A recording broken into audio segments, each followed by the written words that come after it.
She wore the uniform of a royal guard with pride, but one airline manager's disrespect was about to ground an entire terminal. Corporal Emily Dawson's polished black boots echoed with practiced precision across the gleaming marble floor of Heathrow International Airport's Terminal 5. The 29-year-old Royal Guard cut a striking figure in her scarlet tunic and navy trousers, the vibrant colors of her uniform standing in stark contrast to the casual attire of travelers rushing past. Her bearskin cap added nearly a foot to her already impressive 5'8" height, drawing every eye in the vicinity as she moved with unwavering discipline. Emily's white-gloved hands carried a single leather travel bag, her face impassive, despite the stares and whispers that followed her. After 10 years of standing guard at Buckingham Palace, she had mastered the art of ignoring distractions.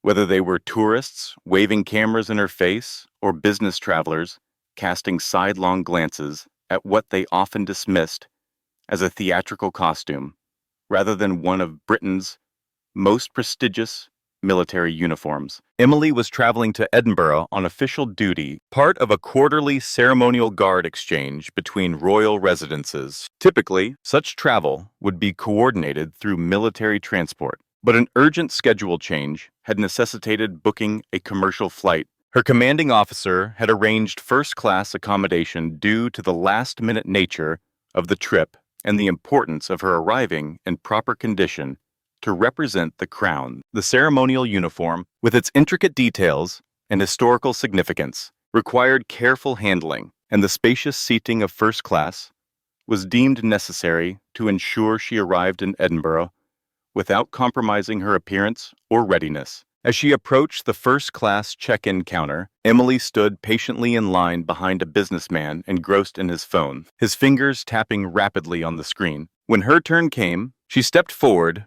with the same disciplined movement that characterized her every action, her posture military straight. "Good morning," she said, her voice carrying the quiet authority developed through years of service. "Corporal Emily Dawson, Queen's Guard. I have a first-class reservation on the 10:40 flight to Edinburgh." She placed her military ID, passport, and ticket confirmation on the counter with precise alignment, each document perfectly squared. The counter agent, Sarah Bennett, according to her name badge, looked up and froze momentarily at the sight of the full ceremonial uniform before her. A young woman in her mid-20s, Sarah's professional smile faltered as her eyes darted from Emily's bearskin cap to her documentation and back again. "One moment, please," she said, her voice suddenly strained as she picked up her phone and turned slightly away from the counter. "James, I need you at first-class check-in." "Yes, now." As Sarah spoke in hushed tones, Emily stood motionless, her expression betraying nothing. Years of maintaining ceremonial composure through rain, heat, and the endless prodding of tourists had perfected her ability to remain stoic under scrutiny. Within minutes, a man in a tailored suit approached. James Harper, the supervising manager, eyed Emily with poorly concealed suspicion, his sharp features tightening as he took in her uniform. A 45-year-old career airline employee, Harper had a reputation for being overly cautious, often to the point of inflexibility. "Is there a problem?" Emily inquired, her tone remaining professionally neutral, despite the growing unease in the air. "Ma'am, may I ask the purpose of your attire?" Harper gestured vaguely toward the ceremonial uniform, his voice tinged with skepticism. "I'm on official duty, traveling between royal residences," Emily explained, indicating her documentation with a slight nod. "My commanding officer arranged the booking." Harper examined the ticket confirmation with exaggerated scrutiny, his lips pursed in a thin line. "This is highly irregular," he said, his tone clipped. "We don't typically see military personnel in ceremonial dress on commercial flights." Emily maintained her composure, her hands resting calmly at her sides. "The schedule change was unexpected. I am due in Edinburgh by evening." Harper leaned closer to Sarah, whispering something Emily could still hear clearly. "Call security. We need additional verification." Sarah nodded, picking up the phone again, her discomfort evident as she avoided Emily's gaze. Emily remained composed, though she was keenly aware of other passengers watching the exchange. This wasn't the first time her uniform had elicited suspicion rather than respect outside military contexts. But the overt hostility in Harper's demeanor was a new experience. Several minutes later, two security officers approached. Officers Michael Carter and Laura Evans. According to their badges, Carter, a tall man in his early 30s, immediately straightened his posture slightly upon seeing Emily, a subtle gesture of respect that didn't go unnoticed. Ma'am? Carter addressed Emily, his tone professional but apologetic. I'm sorry for the inconvenience, but we've been asked to verify your documentation. Of course, Emily replied calmly. I understand protocol must be followed. Harper interjected, his voice firm. We need to verify that this uniform is authorized. There have been incidents of unauthorized individuals wearing ceremonial outfits. Emily's hazel eyes remained steady as she responded. I can assure you, my presence here is fully authorized. Security will need to confirm your identity and authorization to travel in this manner, Harper stated, his tone unyielding. Please step aside. Carter gestured toward a more private screening area, his expression apologetic. This way, Corporal, he said quietly. As they moved away from the counter, Emily caught a hushed exchange between Carter and Evans. This is ridiculous, Evans muttered, her voice low. My cousin served with the Royal Engineers. You don't question a guard like this. Carter nodded in agreement, keeping his voice down. I know. But orders are orders. In the private screening area, Officer Carter conducted the identity verification with evident reluctance. He carefully checked Emily's military ID against her passport and ticket information. His movements precise, but hesitant. Everything appears in order. Corporal, Carter stated, returning the documents with a respectful nod. I apologize for the inconvenience. No apology necessary, Emily replied, her tone even. Security measures exist for a reason. Before they could conclude, Harper entered the room, his expression still skeptical. Have we confirmed this individual's identity? He asked, as though Emily weren't present. Yes, sir, Evans responded, her voice firm. Her documentation is legitimate. Military ID confirms she's Corporal Emily Dawson of the Queen's Guard, traveling on official orders. Harper circled Emily, examining her ceremonial uniform with undisguised disdain. All this pageantry seems excessive for a simple flight, he remarked, his tone dripping with condescension. Do taxpayers know how much these costumes cost? Emily remained at parade rest, her eyes fixed forward, her voice steady as she responded. This uniform represents centuries of tradition and service to the crown. Sir, it's worn with permission from the highest authorities. Harper waved a dismissive hand. Well, it's causing a disruption in my terminal. People are staring, taking photos. It's a security concern. Back at the counter, Harper reviewed Emily's ticket information with Sarah, while a small audience of travelers watched with increasing interest. The manager's demeanor had shifted from cautious to openly hostile, perhaps emboldened by his position of authority. This first-class ticket, Harper said, holding the confirmation as though it were counterfeit. How exactly did you acquire it? As I explained earlier, my commanding officer arranged it. Emily replied evenly, her patience unwavering despite the repeated questioning. Harper's tone grew sharper, his skepticism clear. And you expect us to believe the military regularly books first-class tickets for its personnel. These seats cost upwards of £400. Emily maintained her composure, her voice calm but firm. Due to the urgent nature of the reassignment and the ceremonial requirements of my position, yes, the Crown does occasionally authorize appropriate accommodations. A woman in line behind them, a middle-aged British tourist with a rolling suitcase, spoke up, her tone indignant.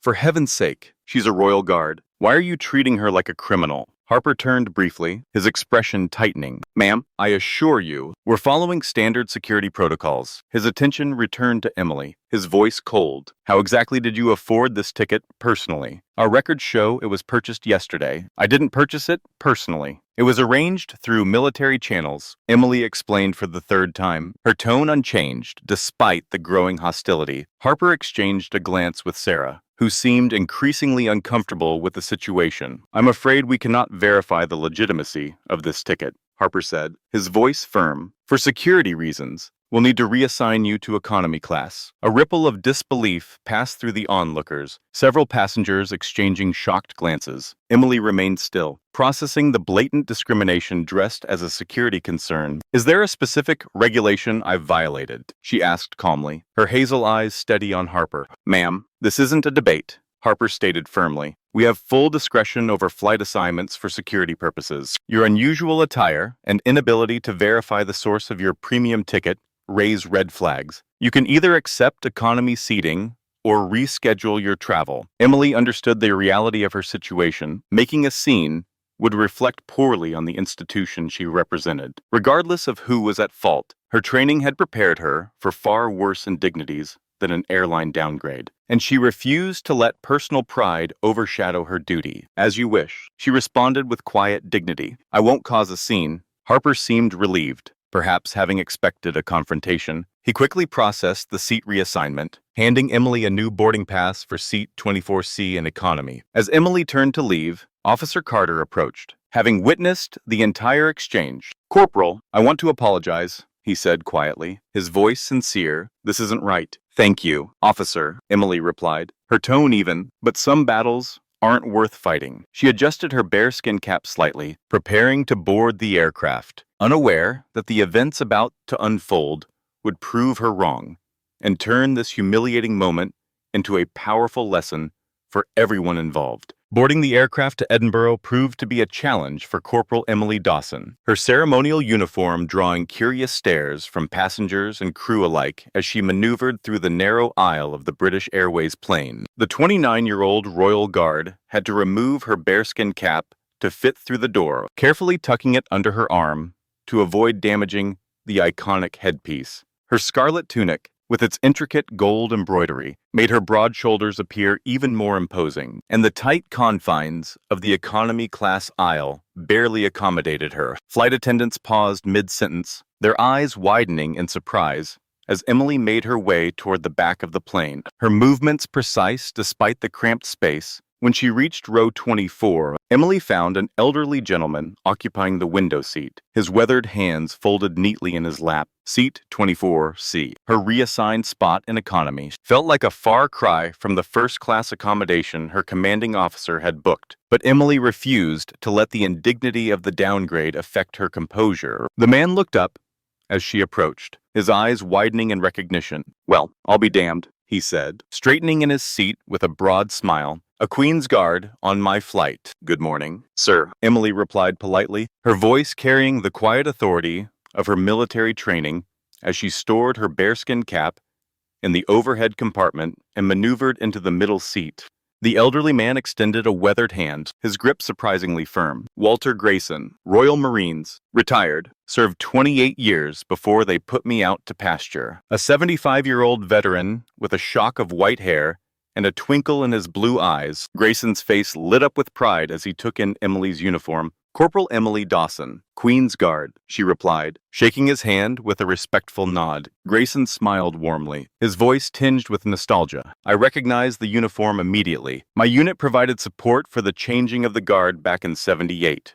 Hottest summer on record. And you folks never flinched." As Emily settled into her seat, adjusting her tunic as best she could in the confined space, Grayson leaned closer, his tone lowering conspiratorially. "I saw what happened up front at check-in," he said quietly, his expression darkening. "That pencil pusher had no right treating you that way. Disgraceful." Emily remained diplomatic, her hazel eyes steady as she responded. "Just a misunderstanding, I'm sure." But Grayson wasn't buying it, his voice firm with conviction. "Nonsense. That was discrimination. Plain and simple. You should file a complaint when we land." Emily offered a slight smile, her composure unshaken. "There are more important battles to fight." "Mr. Grayson," the older man chuckled softly, his tone warm. "Call me Walter, please. And perhaps you're right. Still, in my day, there was more respect for the uniform." Their conversation continued as the remaining passengers boarded, with Walter sharing stories from his service days, tales of deployments in Cyprus and the Falklands, and the camaraderie of his unit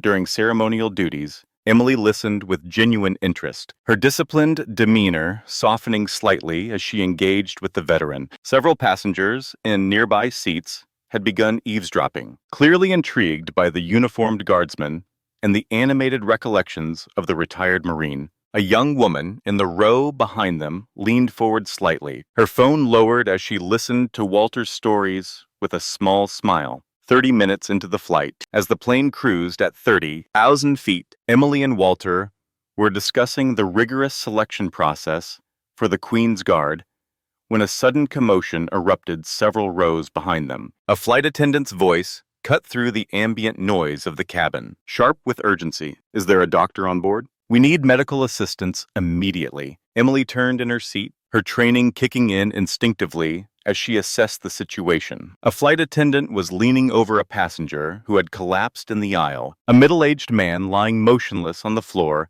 while a panicked woman, presumably his wife, clutched his hand, her voice trembling. Without hesitation, Emily unbuckled her seatbelt and stood, her movements swift and purposeful. "Excuse me," she said to Walter, who quickly moved his legs to let her pass. Emily moved down the aisle with the same precision she displayed on parade, her ceremonial uniform drawing all eyes as she approached the stricken passenger. The flight attendant, a young woman named Claire, according to her name tag, looked up with evident relief as Emily approached. "I'm trained in emergency medical response," Emily announced calmly, her voice steady despite the chaos around her. "May I assist?" "Yes, please," Claire replied, her voice tinged with desperation. He just collapsed without warning. Emily knelt beside the man, immediately checking for a pulse. Finding none, her training took over, her movements automatic and precise. "No pulse?" she stated clearly, her tone professional. "I'm initiating CPR. Please notify the captain that we have a passenger in cardiac arrest." With practiced precision, Emily repositioned the man flat on his back and began chest compressions, the ceremonial tunic restricting her movements slightly, but not enough to hinder her. She worked through the limitation, counting rhythmically under her breath. 1, 3, 4. Her hands steady as she applied pressure to the man's chest. The cabin had gone completely silent, except for Emily's steady counting and the sound of compressions. Passengers watching wide-eyed as the Royal Guard, whom many had dismissed as merely ceremonial, demonstrated life-saving medical skills with professional composure. When Claire returned with the AED, maintaining her calm demeanor as she followed protocol, the machine analyzed the heart rhythm, then advised a shock. Emily called out, ensuring everyone was at a safe distance before delivering the shock. After another cycle of CPR, her gloved fingers pressing against the man's neck. This time, she felt a faint but definite beat beneath her fingers. "I have a pulse?" The relief in the cabin palpable. "Weak." The captain's voice came over the intercom, crackling with urgency. "Ladies and gentlemen,